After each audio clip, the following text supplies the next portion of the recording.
Welcome to Storytelling.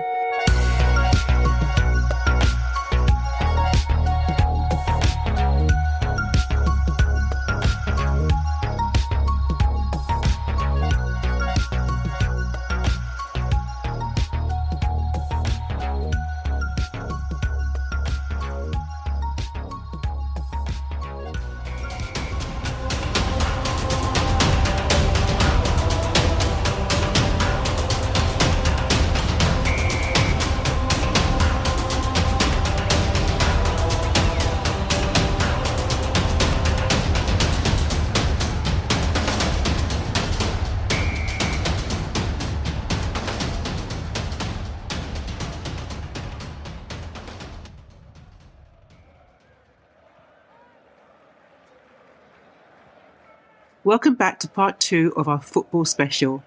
Last time we had a lively discussion around Manchester City's ongoing legal saga, and today we'll be concluding that conversation.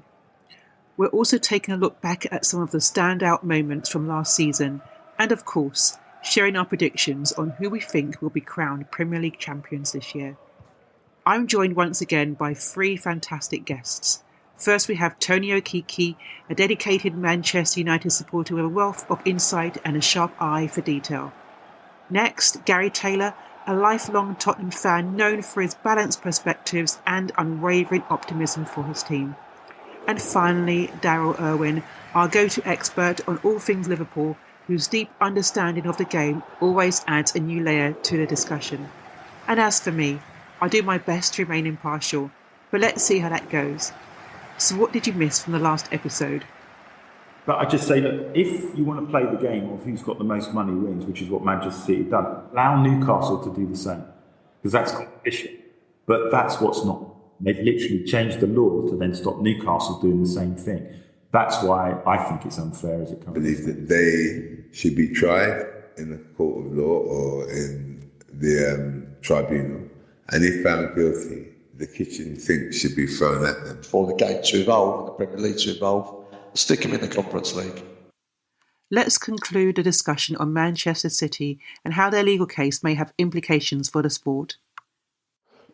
In relation to what they've done with financial fair play, look, I'm a Man United fan, and it hurts me to say this, but we're looking at a team that have probably played the best football in our generation, at least. They've been amazing. And Pep has made Man City a must-watch if you're a football neutral. Now, my argument, the way I look at it is this. Loads of clubs over the various years have invested a shed load of money into the various clubs, Man United, Liverpool, Arsenal, and not achieved what Pep has achieved with Man City. Yeah? So there's 2 arguments.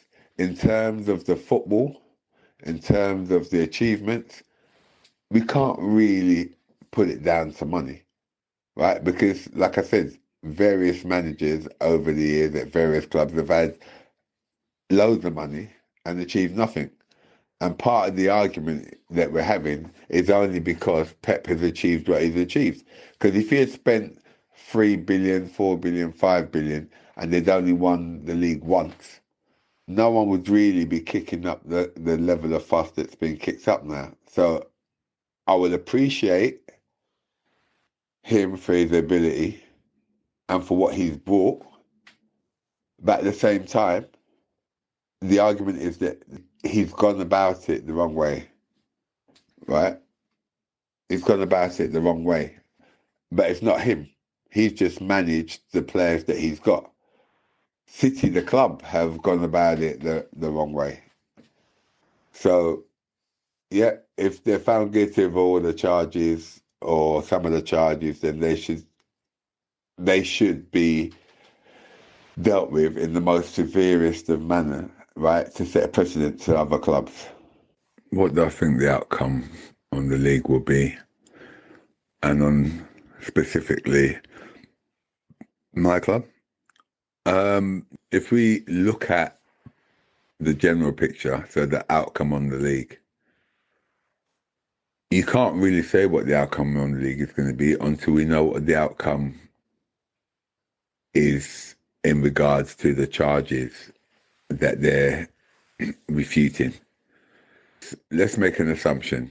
They're being charged with 115 charges, and we work on the assumption that a third of those charges are upheld. So then,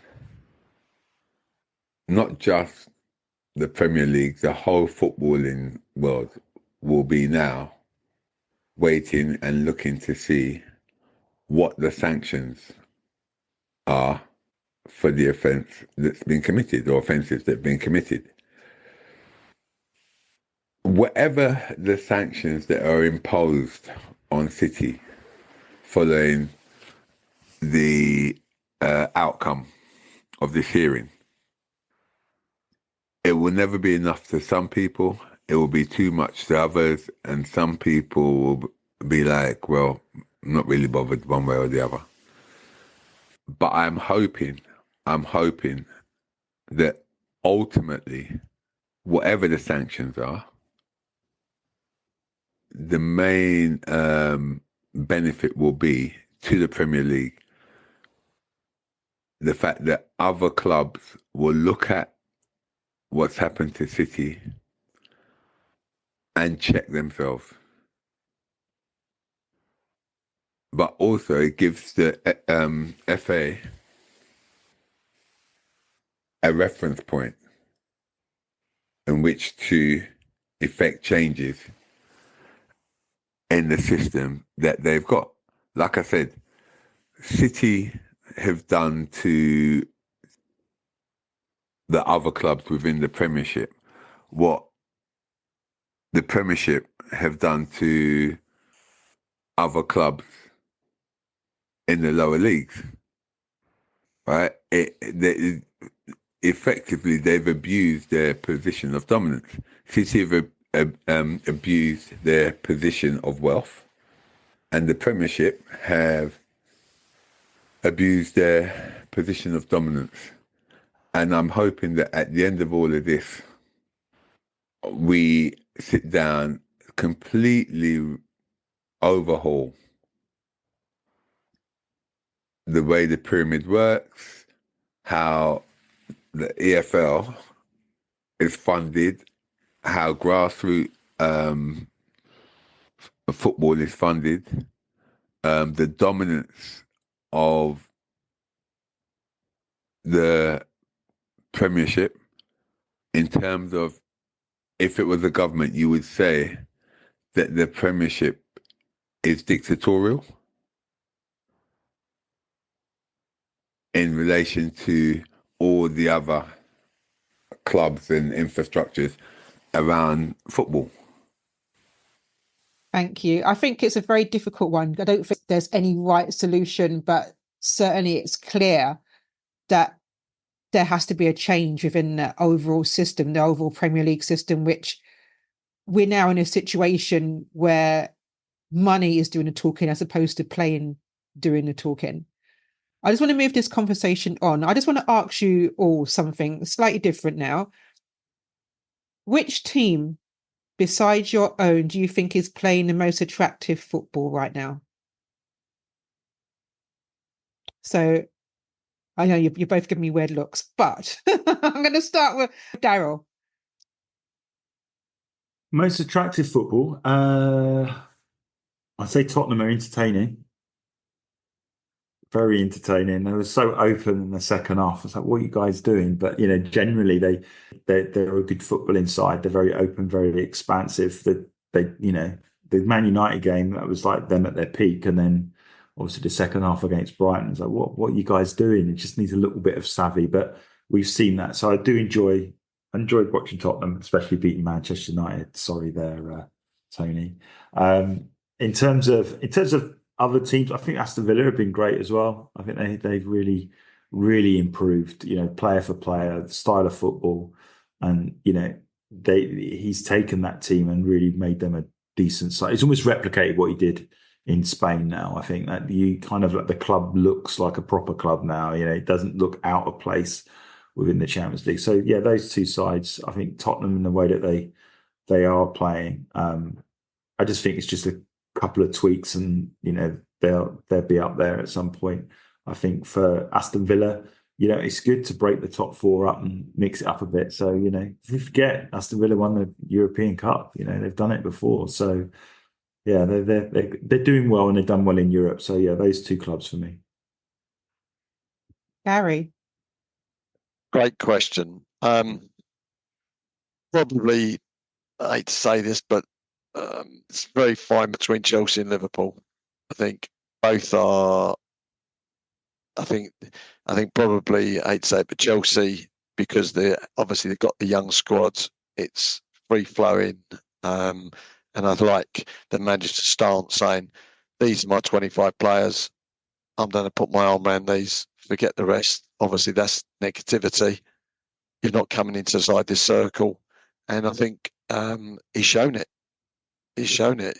Managers there to manage players and take a stance, and he took the stance at the start of the season. He said, "You're not in my squad." That's it. And obviously, he's obviously man management picked them all together, and they're on fire. And we'll see how that replicates for the Chelsea boys in the England squad in the next couple of games. But no, playing very attractive football, and you don't know. You just don't know that they might gel even better together and start winning every game and take Man City on a run on Arsenal this season. But that's my viewpoint. Tony? Exciting football. Tottenham and Chelsea. Chelsea, because they've spent a shed load of money on players, the young players, but they've bought players that have great ability, and they're exciting going forward. At this moment in time, it's attack, attack, attack. You feel like, especially in the last several weeks, 7, 8, 9 weeks, you can see a belief, a growing in confidence in those players. And they're young. They need guidance. Some of them will need to be put on a leash and pulled back a little, but they have the ability to cause mayhem. And they're starting to believe in their ability to cause mayhem. That's the worrying thing for most of us. So Chelsea, definitely, at this particular moment in time, are playing lovely football, attacking football. Tottenham, well, what can I say about Tottenham?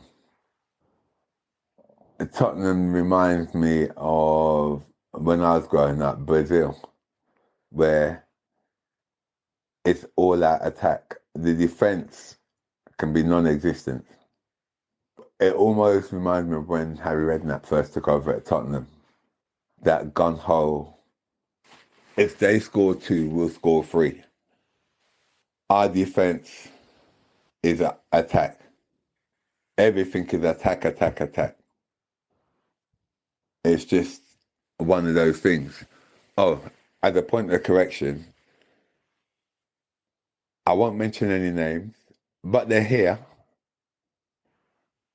We gave you 3 points when you came to Old Trafford, and there's no gratitude, no acknowledgement of the charity that was given to them or afforded to them when they came to Old Trafford. Hence why they got mullered at Brighton, because we rang at Brighton and told them they got no respect. So treat them accordingly. But that said, we'll get back to the question at hand. No, I think, Tottenham and Chelsea at this moment in time, you just want to watch it because you don't know what's going to happen. But you do know that they're either going to score a shed load of goals, concede a shed load of goals, or do both. Okay, I just want to ask another quick fire question. If you could relive any one moment from last season, what would it be and why? I'm going to give you a moment to think about it before I say a name.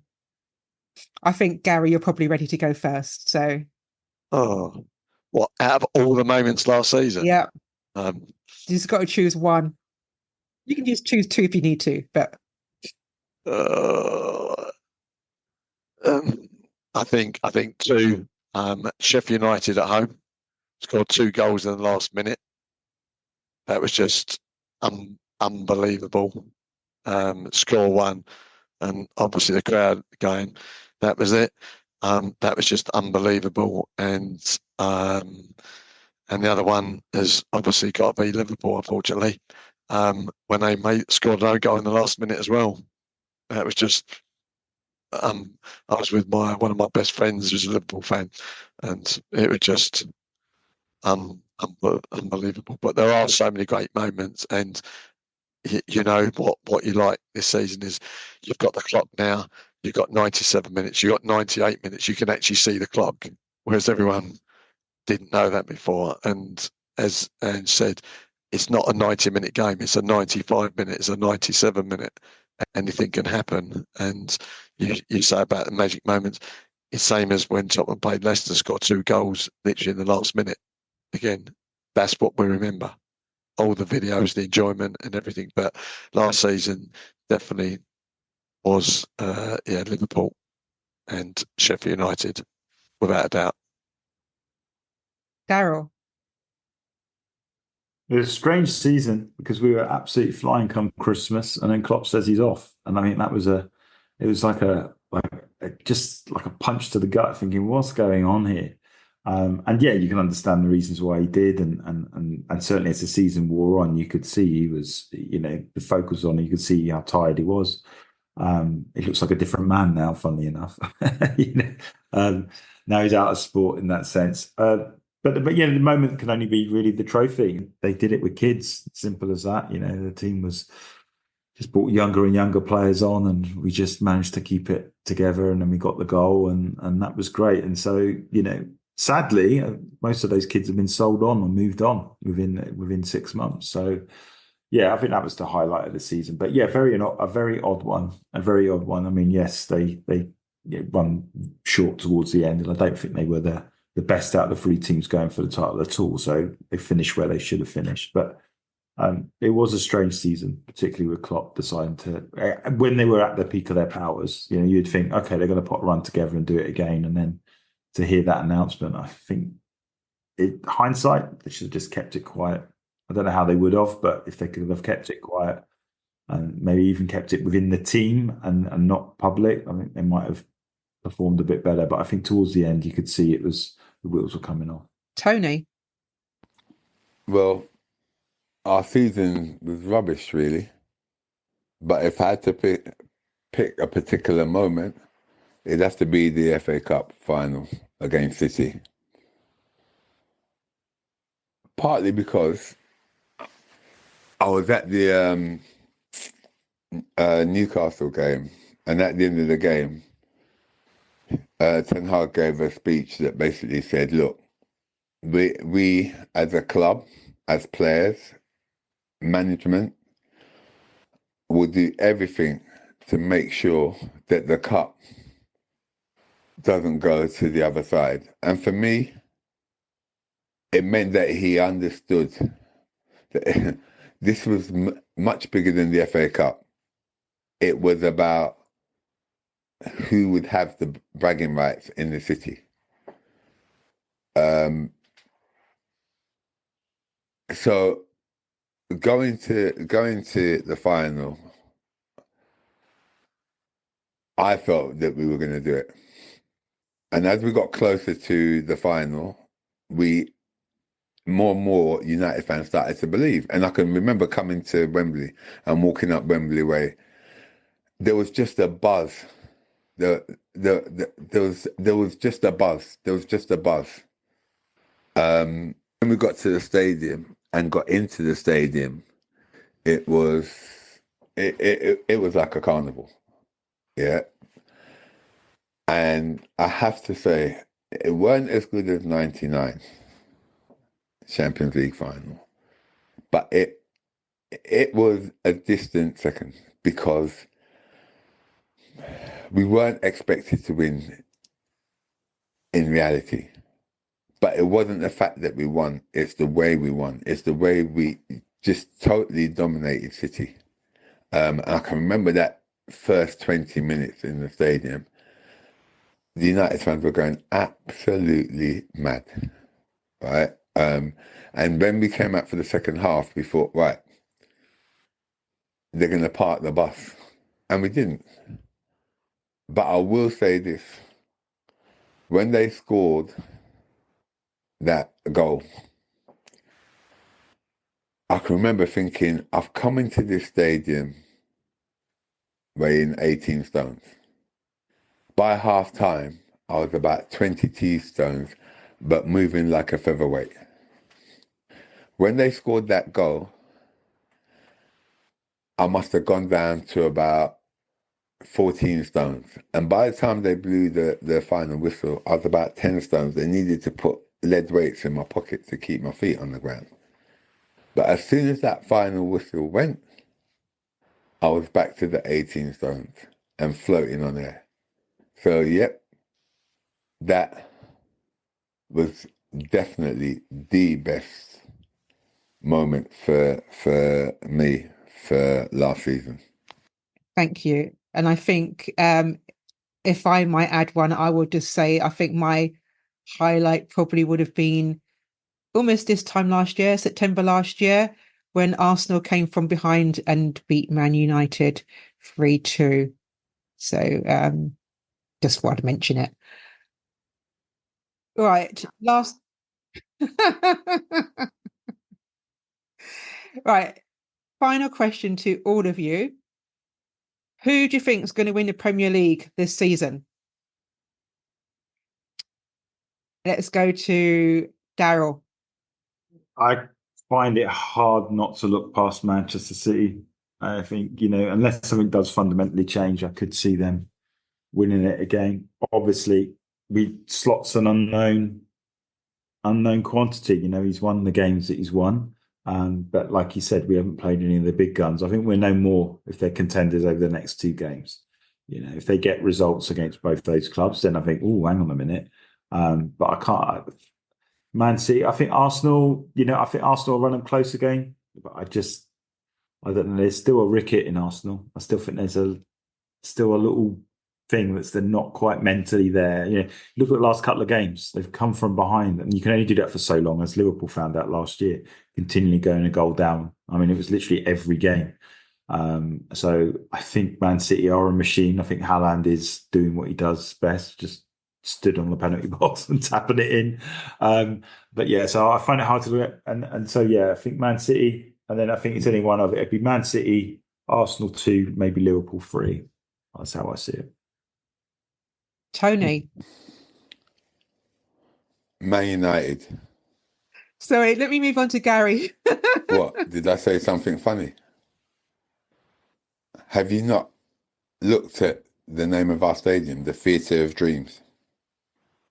No, I'm only joking. I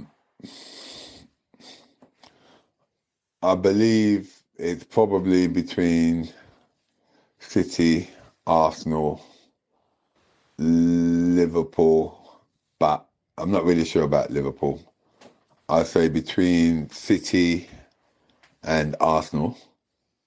I would much prefer it if Arsenal can do it. But as been pointed out, Arsenal are a bit like England under Southgate. They'll get to the door, but they just never seem to be able to open it. So, yeah, City, Arsenal. Gary. City, Liverpool, Arsenal and Tottenham. Top 4.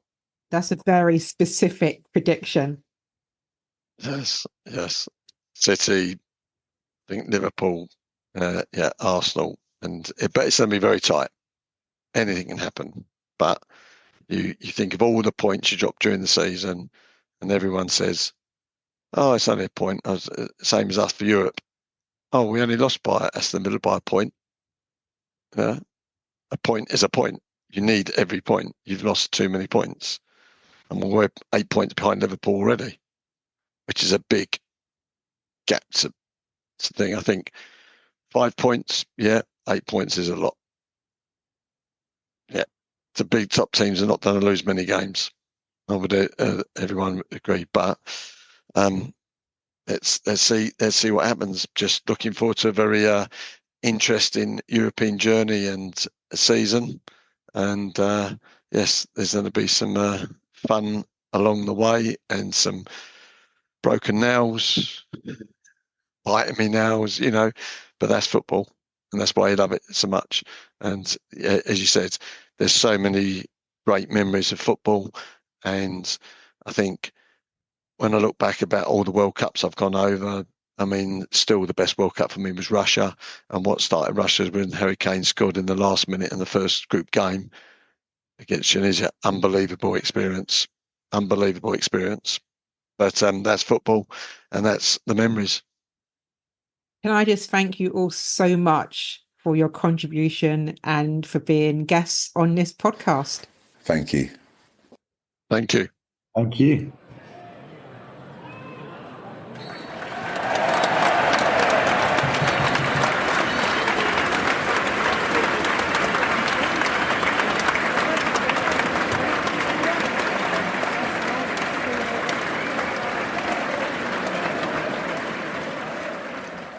And that brings us to the end of part 2 of our football special. It's been a great conversation, from concluding our thoughts on Manchester City's legal issues to reflecting on last season's most memorable moments. And of course, we've put our predictions out there. Now we just have to wait and see who's right. A massive thank you to my incredible guests, Tony, Gary and Darrell, for bringing their passion and insights to the table. As always, football brings out strong opinions, but that's what makes it so special. If you would like to leave any comments about this episode, then please go to debbiewilliamspodcast.com.